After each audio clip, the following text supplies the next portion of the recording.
สบายดีจ้าสบายดีพี่น้องสบายดีทุกคนค่ะวันนี้มาดำนาจ้ะอีกต้องมือกันแล้วหรือไม่อีกต้องมืออื่นกันแล้วหรือบ้างนี่นะแล้วบ่มืออื่นนากะแข็งไปลงไปคาดแล้วเราก็แข็งโลดคาดแล้วเราก็แข็งโลดกาดดำนาพี่น้องคอยก็บ่ได้14ตาพลาคือเป็นดำนาบ่ได้เห็ดหน้าจะอยู่ผู้เดียวเสร็จกับไผ่น้องก็ลงเทปเบิดแล้วลงเทปเบิดละจ้าทั้งลูกทั้งหลานทั้งน้องทั้งแน่งมาแล้วมีบอกบ่มาเบิ่งบ่ได้มาซอยมานั่งจับกล้องเพื่อแม่มันจับมานั่งจับกล้องเพื่อแม่อยู่มาหน้ากะแข็งแท้กูถามมึงมาแม่ถามมึงโค้งมาได้กูกัดสลัดก็มามืดสิแล้วกูเป็นบาทหูเยอะเป็นบาทกูบ่ลงกับนั่น3 มื้ออันปัดมาสิมาเช้าอยู่นะในน้ำอาเมนได้มันถึกน้ำกัดมันมึงจำได้ยุเป็นตอนใดนะกะฆ่าแต่ละมือบ่ตอนขาดตอนนี้ปลูกหญ้าสวัสดีจ้าปลูกหญ้าไปปลูกหญ้ามาขนาดสิมื้อนี้มื้ออื่นก็แล้วนอนเรือซ้ำนี่แหละครับนี่แหละในฝ่ายนี่จ้ะพาได้ใส่ข้าวเจ้าบ่ฝ่ายจะไปหาเฮ็ดเด้อฮักก็ออกเฮ็ดฮักก็ออกมื้อนี้แหละเขาไปย่างเมื่อคืนนะฮักก็พ่นกูเข้าไปที่ป่าเฮาเคยหานะฮักก็อันนี้ฮักก็ขึ้นจุ่มได้2จุ่มมันหักเรือป่ามันเรือหน่อยเขาเห็ดสวนมันก็ดอกปีนี้เห็ดสวนมันหลายปีนี้แห่งกระหน่อยลงอีกเขาเห็ดสวนมันหลายหน่อยกระโต๊ะปลาเห็ดออกหลายๆนะแบบว่ามีแต่เห็ดออกนะเขาไทยเห็ดสวนมันบนอะไรก็ได้ปีหน้าแห่งยันสิบย่างอีกอยู่สวนมันแท้สวนมันว่าแล้วแบบว่าเขาถิ่มสวนเก่าแล้วเขาไทยสวนใหม่ปลูกกันนะแต่ว่าดินมันเก่าแล้วเขาปลูกหลายปีนบ่งามนะบ้าแล้วเขาก็มาเห็ดต้นใหม่ดินเขาลายกันมีเงินกับไปหาเงินก่อนไปหลายมือตายแท้ถ้าดอกยามฝนบริหดพักเฮ้ยเรื่องคือส่วนเรื่องงั้นมันไม่ยากหรอกถามหาเรื่องงอก่อนหาเรื่องการใช้จ่ายสบายแต่หน้าว่าน่ะเนี่ยไปดังงามแท้งามว่าก็งามโพดจะบักงามแล้วเขาจะรีแต่บ่ปี๊ดแนมไปหนักขี่เอาไปตาสิล้มเนาะแป๊บมันลงเทพเลยเฮ้ยเอาบ่อ๋อลงบทผัวบทเมียบ่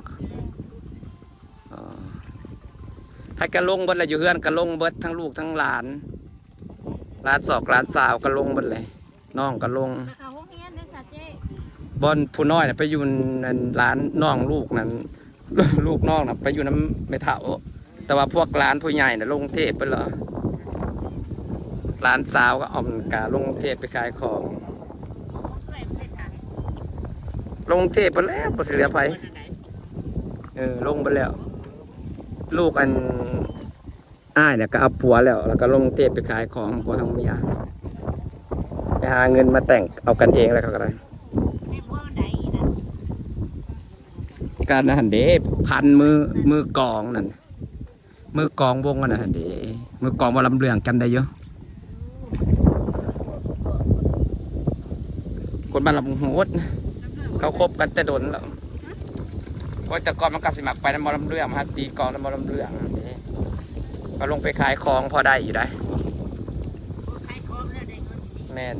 เอื้อยมันเอื้อยใหญ่ๆลำหูนั่นเด้พาลงไปเขาลงทุนเบิดลงทุนเบิด100,000 กว่าบาทแต่ว่าขายได้อยู่ยังไม่ได้กับกำไรกับมือละ1,000อยู่พันป่ายอยู่เขายังเป็นพ่อค้าใหม่เด้ขายเองเบิดน้องก็ขายเองเขาหิดขายของเองแล้วทั้งนั้นเดี๋ยวนี้นะบัดนี้มันเป็นคนไทยเด้ผัวหลานคนนะไทยลาวเสื้อสายเขาไทยแล้วเขามีบัตรประชาชนไทยมาเราหูแต่บัตรประชาชนไทยเข่งบ้านเด้อ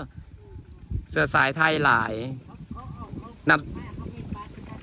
เขาเห็ดพ่อแม่เขาเห็ดไว้ให้โลดพยายามเขาไปไทยก็ใส่แบบประชาชนมาบ้านเฮาก็ใส่แบบประชาชนลาวบริญญาชน2 สัญชาติพ่อแม่เขาเห็ดไว้ให้เด้ลูกเขายังไปเรียนอยู่ไทยเบิดเดี๋ยวนี้นะเขาเห็ดให้ลูกเขาให้มันแบบความสบายค้าขายมันก็ง่ายหันเด้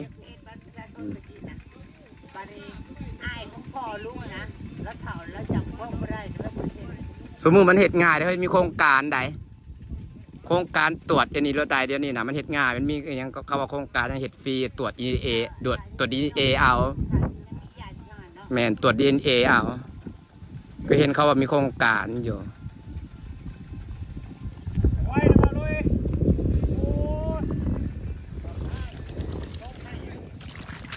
เลี้ยงให้มันกุ้มผู้เดียวให้มันกุ้มก่อนแน่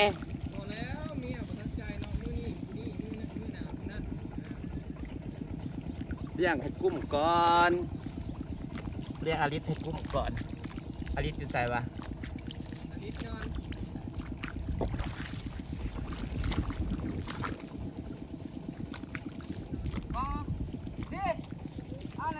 มาดับหน้าประเทศออกแค่เฮ็ดก็ได้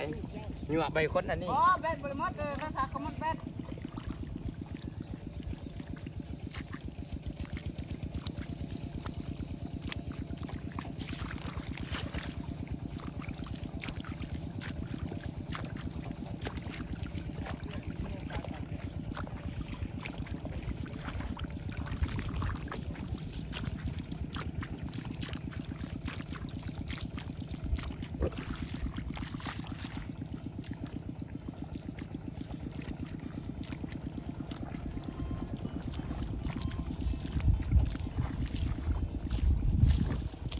ดำเอ้ย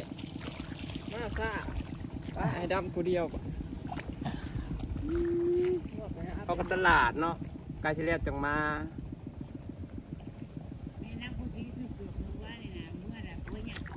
สีแดดๆเสมอเนาะฝนก็ตกเสมอสุเวท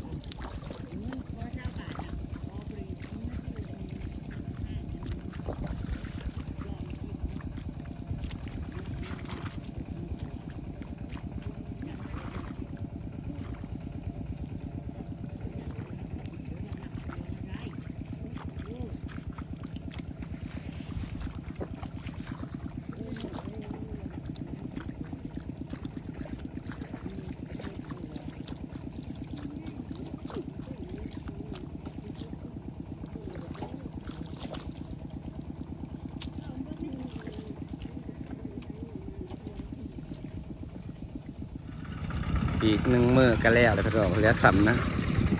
อื่นก็แล้วป้าทั้งเจแหลบแล้วก็คนงานมันหลายเนาะ2 4 5 6 7 คนมันอ่ะ7 คนตาแล้วไว้ดอกแต่คอยปสออนจะพี่น้องคอยสออนเข่าหน้าหวานป้ามันได้เข่าหน้าเบาแป๊บนะพี่หน้านะซ้ำสิเอาบาดเกี่ยวแล้วซ้ำสิเอาหญ้าบริมีจักรีมีแต่เข่าอีกสวยอยู่ซ้ำบนสิได้เข่าสะออน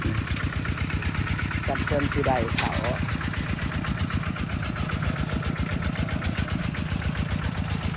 สะออนงามเข่าหน้าบานร้านเคยกับไปเถาสะออนเข่าเด้ฟ้างามสม่ำเสมอจะเป็นเสด็จเข่ามึงนี่ออกสม่ำเสมอให้ไทยแบบมันพอกว่องมันแห่งขาดไปเด่นนะยาวงามขัดยันในเครื่องต่อเครื่องกับปีที่แล้วอยู่เขามันงามนี่ข้าวหน้าบ้านขังน้ำได้เลยหญ้าบ่ขึ้น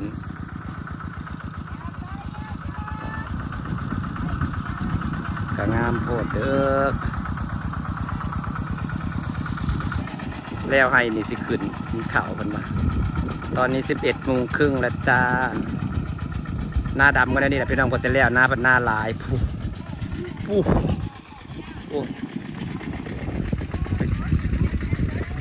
หน้าหลายคนหน้ามาลาหน้าเบามีหน้าสาวร ลุยให้นี่จ้าจังขึ้นสิเดี๋ยวฝากบรรยากาศไว้สักนิดแล้วจ้าพี่น้องจ้าให้ลงดำหน้าต่อก่อน